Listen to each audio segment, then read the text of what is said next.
Hi everybody, welcome back to my YouTube channel. My name is Demi and this is going to be a review or kind of me talking a little bit about the movie Everything Everywhere All at Once. Magnificent movie. Basically, I saw this movie when it came out. I think it was like a week and a half ago or 2 weeks ago, something like that. My theater going experience on it, there wasn't that many people there. I think it was because it was like a Thursday, very random time, but I really think that this movie is something that if you have the chance to watch it, should be watched in a movie theater.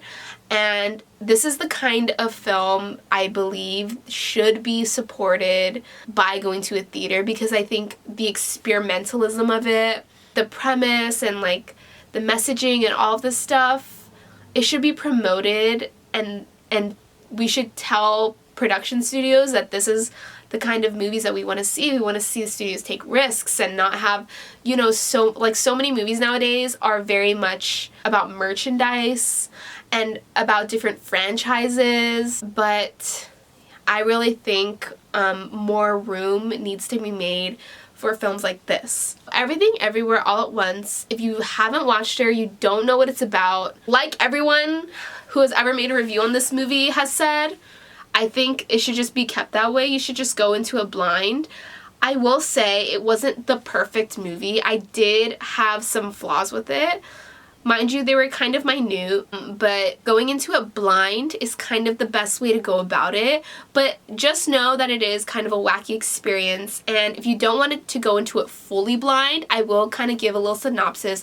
It's basically about a mother who finds out about the multiverse and then has to like save the world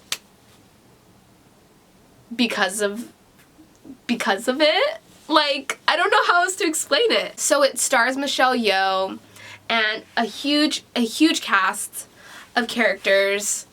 And I'm so sorry if I'm butchering these names, but Stephanie Sue is also in the movie playing Michelle Yeoh's daughter, as well as Jamie Lee Curtis starring in the movie, and Ki-hee Kwan is in the movie playing the father.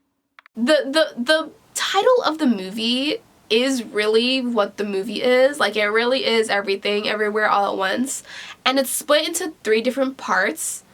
It's split into Everything, Everywhere, and then All at Once. I have to say, starting with the acting, Michelle Yeoh, like, I think this is her Oscar this is very Oscar-worthy performance, and I love what she had to say about it. I think, first of all, great Asian American representation. I feel like, you know, a little bit more nowadays we have been getting Asian American representation in films, which I, as Asian American myself who wants to be in films, I think it's great. And the story, for those of you who have familial, like, parental issues, are children of immigrants who are kind of, and your parents are emotionally unavailable. This is very relatable. A very relatable movie, which is insane to think about considering the absolute absurdity of the movie.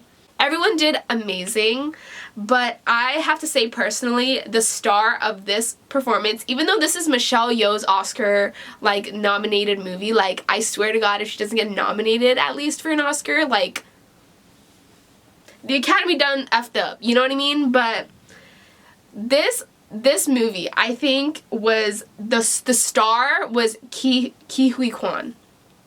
He was absolutely amazing. He had my heart. I thought he was just, I don't know, like, he was just, he made this movie, for me at least, just, like, such a good experience. Like, he was just so good in it. Everyone was good in it, but he was just my favorite, and I think a lot of people do have that to say. It was funny as hell. This was a very, very funny movie. It is a black comedy, but those, like, funny moments, it's weird because it's definitely a very funny movie because of its absurdity, Example of this could be the butt plug scene. If you've seen the movie, you know exactly what I'm talking about. It really hit all of the emotional beats. So, like, people always kept talking about, like, the rock scene. I really didn't cry at that, but I did cry in this movie. And it's crazy because you'll laugh. This is like one of the only movies where you'll be crying as you're laughing, or you're laughing as you're crying, etc. And I think with its messaging, it gets the message across in the most absurd way, which I really like, in like the most absolutely out there way.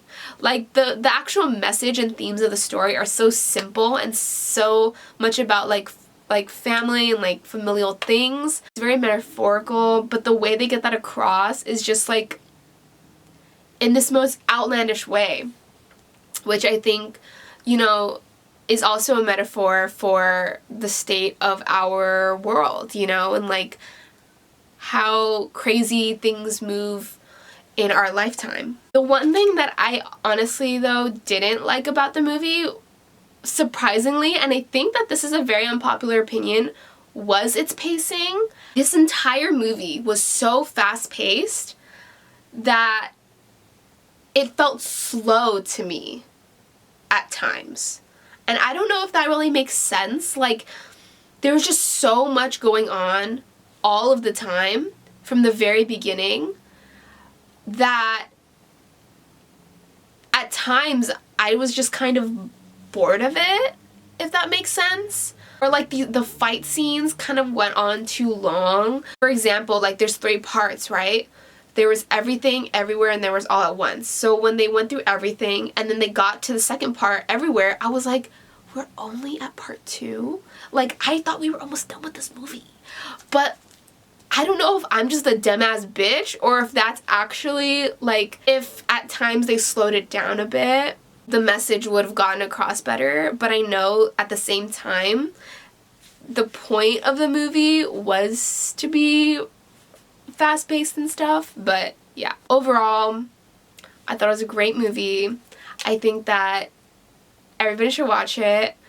And yeah, I gave it a 9 out of 10. It was very creative and very good. So thank you so much for watching, and I'll catch you in the next one.